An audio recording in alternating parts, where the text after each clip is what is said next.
I have seen the photographs, and some of them were actually published in a book called We Discovered Alien Bases on the Moon by Fred Steckling. However, all the photographs are not there, but there are some very good ones. I would advise you to buy the book. I would advise you to look at the photographs, get the NASA number, and send for them.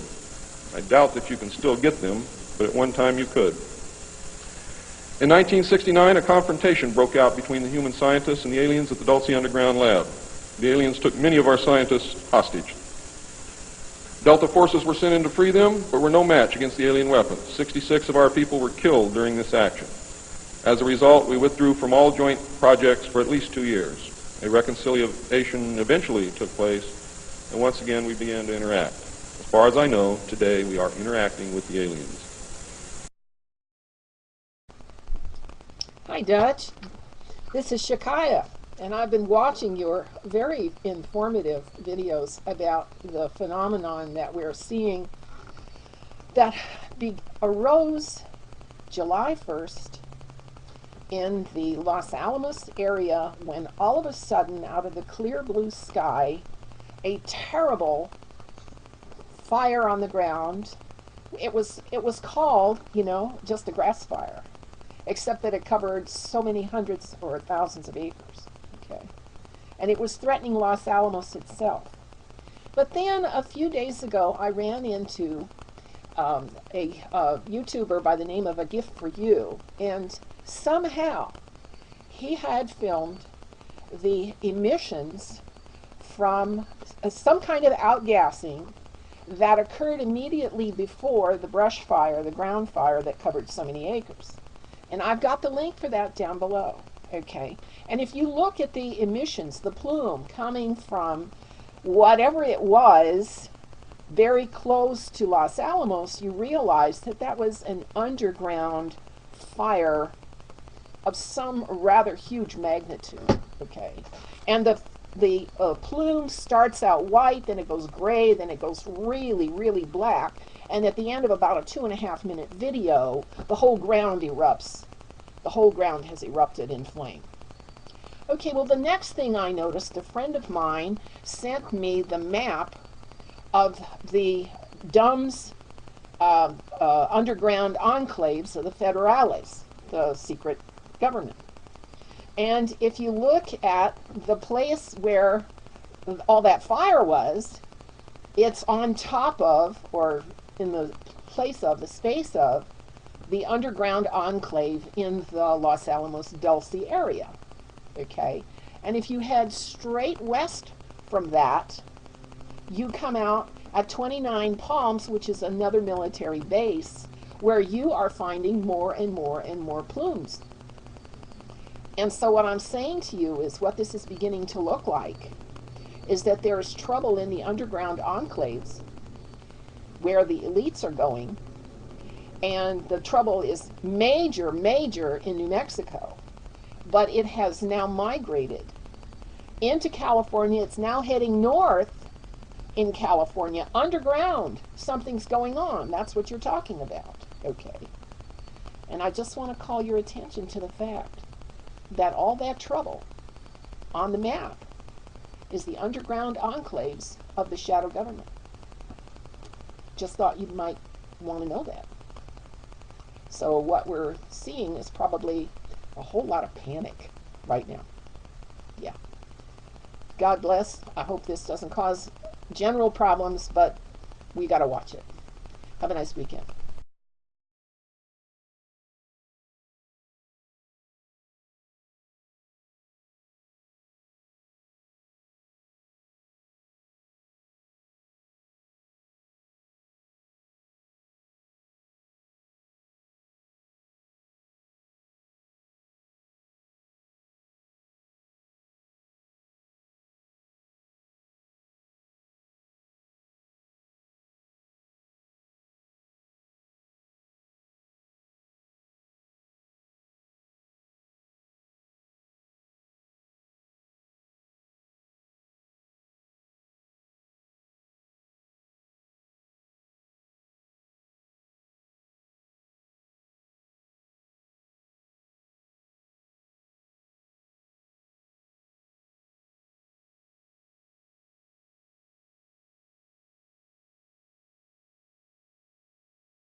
some of the regressive races that are here and that have been in other places in the galaxy were sucked in through that time hole, and they're literally out of their own time. And the idea is to round them up and literally say, okay, we are either going to take care of you here and now, or you're going to be allowed to go back through that hole. Because it opens on that day. So that's 60 years, is it 60 years? Is that what that is? I believe it's 60-something years. Was it on August the 12th? Oh, yeah, August the 12th. So it's 102 days. Yep. What will we experience? So when that hole opens, they're going to have the opportunity to go back to their time to where they belong. Okay? And the hope is that they'll do it, and the thought is that they actually will do it. Once that hole closes, there are apparently galactic races that have been recruited from outside our galaxy who know how to fix it. And they're already here, apparently. And as soon as that hole closes, they're going to seal it forever so that it never happens again. It doesn't open again. Because it didn't cause problems just for us. It caused problems for everybody. Everybody. Because it created a bridge between two different times. So what will we experience on that? That's a great question. That's a really, really great question. And Marilyn, I have absolutely no idea. I have absolutely no idea. All I can tell you is that unless I hear otherwise, I will be taking that day off of work. If it's been postponed, I'll go to work. If I haven't heard any change in the schedule, I will be not going to work that day. It's a sick day. Apparently. Now, is there any correlation between this event and the approaching of Planet X? That's a great question, too. Planet X. 2 years ago, and I'm on the record as putting this on the website, the Andromedan, the Nibiruan, a portion of the Nibiruan family, the Enki line, approached the Andromedan Council and asked for permission to enter our solar system to retrieve mining equipment, okay, and other materials that they had left behind when they left here. There was a considerable amount of debate. The Andromedan civilization itself was staunchly against it because the Nibiruans are not known for keeping their word, okay? However, the Andromedan Council itself ruled, okay, we will allow them in. And they are, in fact, coming. Now, what is coming is not a planet. It is, in fact, an intelligently guided planetary-sized craft. Okay? It can maneuver, it can change direction, it can come and go anywhere it wants. All right? It is not in an orbit, like we've been taught. Okay? It is not. So if it's a That spaceship, it is a spaceship. It's just a very big one. it's not gonna. Well, it can hurt us. You know, if it comes too close to us, its field will in fact cause a lot of problems here. But at the same time, what? Is it as big as they say? 4 times as big as Oh yeah, sure. Oh yeah. There are motherships. The Andromedans have told me of races that have mother craft from the Andromedan galaxy that are twice the size of Jupiter, that house over 1 billion beings on it. That's amazing. I can't imagine being stuck with the same people.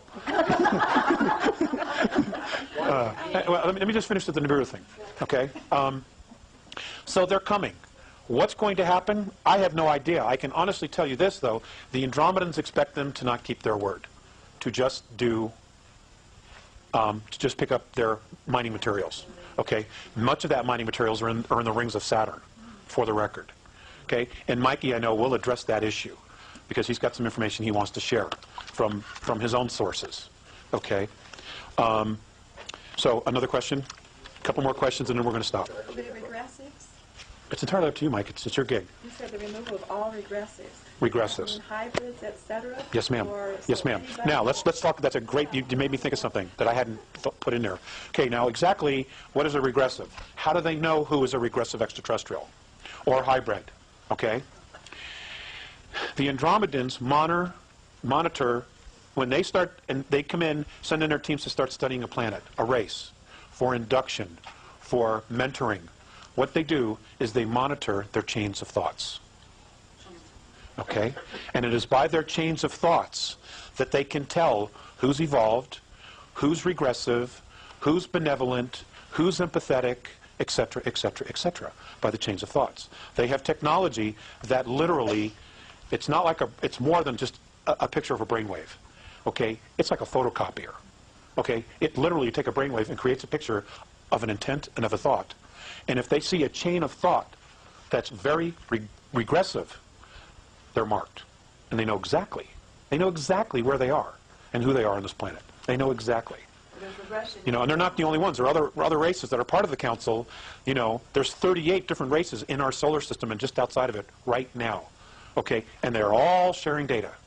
And they're just waiting to find out what's going to happen here, to get to go. Would the regressives include humans who are regressive too? Yes, yes it would. Absolutely.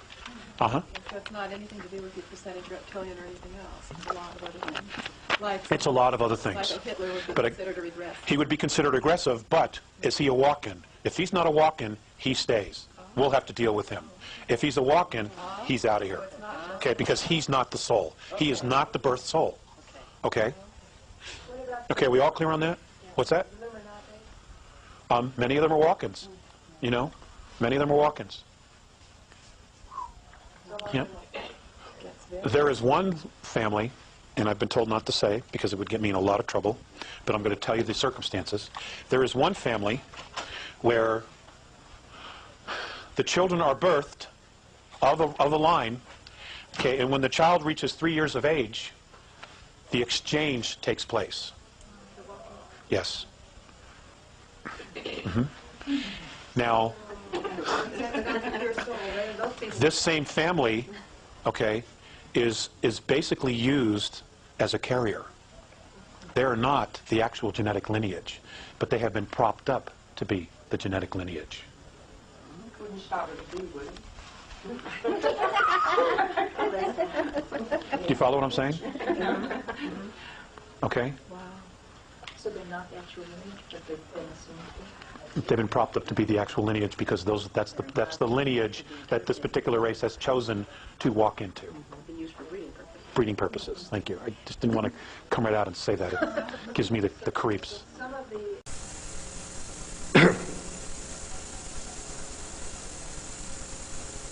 I have seen the photographs, and some of them were actually published in a book called We Discovered Alien Bases on the Moon by Fred Steckling. However, all the photographs are not there, but there are some very good ones. I would advise you to buy the book. I would advise you to look at the photographs, get the NASA number, and send for them.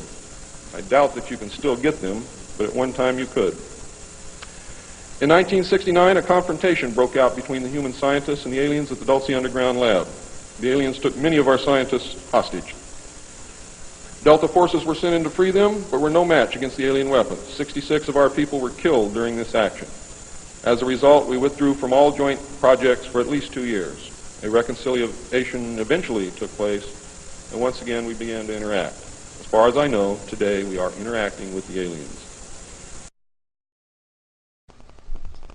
Hi, Dutch. This is Shakaya, and I've been watching your very informative videos about the phenomenon that we're seeing that arose July 1st in the Los Alamos area when all of a sudden, out of the clear blue sky, a terrible fire on the ground. It was called, just a grass fire, except that it covered so many hundreds or thousands of acres. Okay, and it was threatening Los Alamos itself. But then a few days ago, I ran into a YouTuber by the name of A Gift for You, and somehow he had filmed the emissions from some kind of outgassing that occurred immediately before the brush fire, the ground fire.